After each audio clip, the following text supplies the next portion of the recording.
রাসূল করিম সাল্লাল্লাহু আলাইহি ওয়াসাল্লাম বলেছেন, বাইনাল আবদি ওয়াল কুফরি তারকুস সালাহ।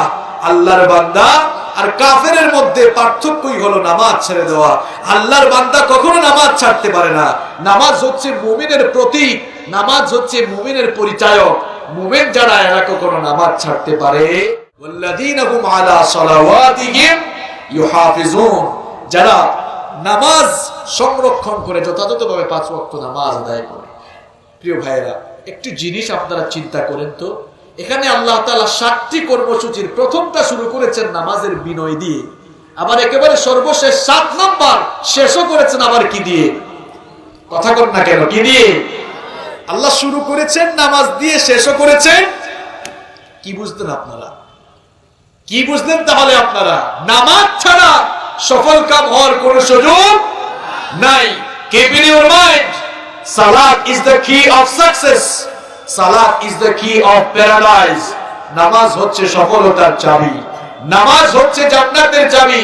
রাসূল করিম সাল্লাল্লাহু আলাইহি ওয়াসাল্লাম বলেছেন, বাইনাল আবদি ওয়াল কুফরি তারকুস সালাহ।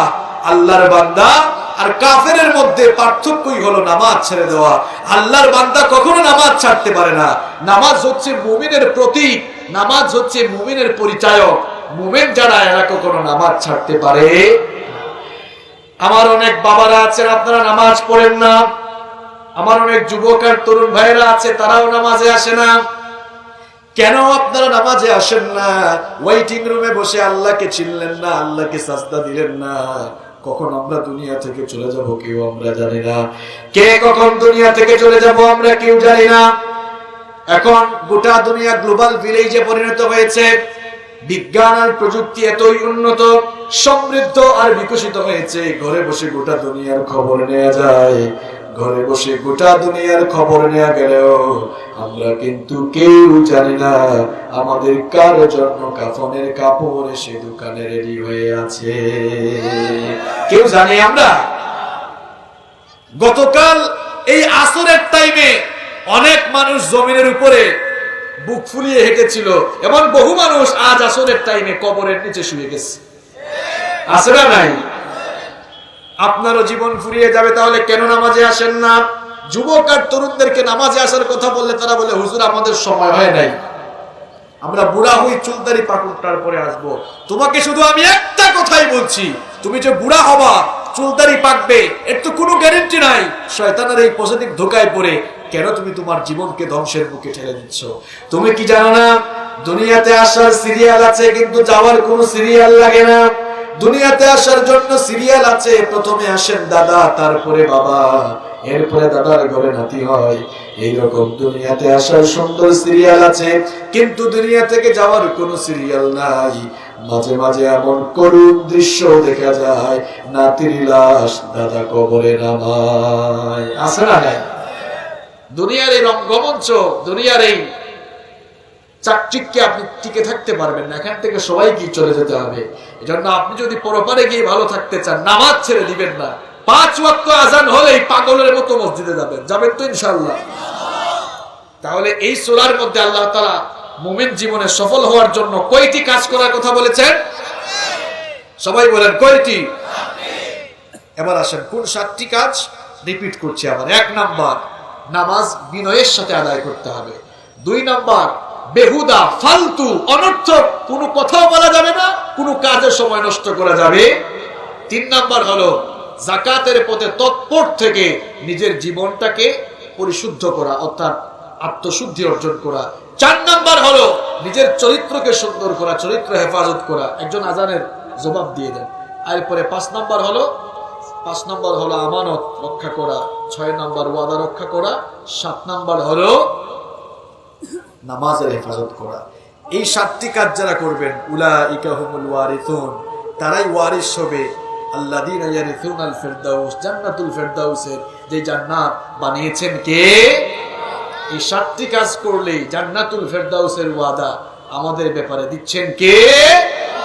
আজান শেষ হোক, এরপরে আমরা বাকি কথা এবং মুনাজাত শেষ করব ইনশাআল্লাহ। মুমিন জীবনে সফলতা অর্জন করে আল্লাহ তাআলা জান্নাতুল ফিরদাউসে যদি আমরা ঢুকতে চাই, তাহলে আল্লাহ তাআলা 7টি কর্মসূচি দিয়েছেন। কয়টা কর্মসূচি? এই 7টি কর্মসূচি যারা গ্রহণ করে জীবন চলবে, জীবন চালাবে, তাদের ব্যাপারে আল্লাহ বলছেন উলাইকা হুমুল ওয়ারিসুনাল্লাযীনা ইয়ারিসুনাল ফিরদাউসা হুম ফিহা খালিদুন। বাবা মারা যাওয়ার পর বাবার সন্তানরা যেমন বাবার সম্পদের ওয়ারিস অটোমেটিক্যালি হয়ে যায়, এই 7টি কর্মসূচি যারা তাদের জীবনে গ্রহণ করবে তারা মরার পরে ঠিক তেমনি ভাবে আল্লাহর জান্নাতুল ফিরদাউসের ওয়ারিস হয়ে যায়। এই 7টি কর্মসূচি গ্রহণ করে আমাদের জীবন পরিচালনার তৌফিক আল্লাহ তাআলা আমাদেরকে দান করেন, আমরা বলি আমিন। সম্মানিত ভাইরা, কেউ উঠবেন না, আমরা এক্ষুনি মুনাজাতে যাব। ভলান্টিয়ার কয়েকজন ভাই ঢুকে যান। এই মাহফিলটি মাদ্রাসা এবং এতিমখানার উদ্যোগে আয়োজন হয়েছে। এতিমখানার পরিচালনার জন্য আপনারা সকলেই আপনাদের সাধ্যমতো আর্থিকভাবে শরীক হওয়ার চেষ্টা করেন। ভলান্টিয়ার ভাইরা কয়েকটা চাদর নিয়ে ঢুকে যান, আমরা এক্ষুনি ইস্তেগফার করে দোয়া করবো ইনশাআল্লাহ। একটু ইস্তেগফার করেন। আস্তাগফিরুল্লাহ ইন্নাল্লাহা গফুরুর রহিম।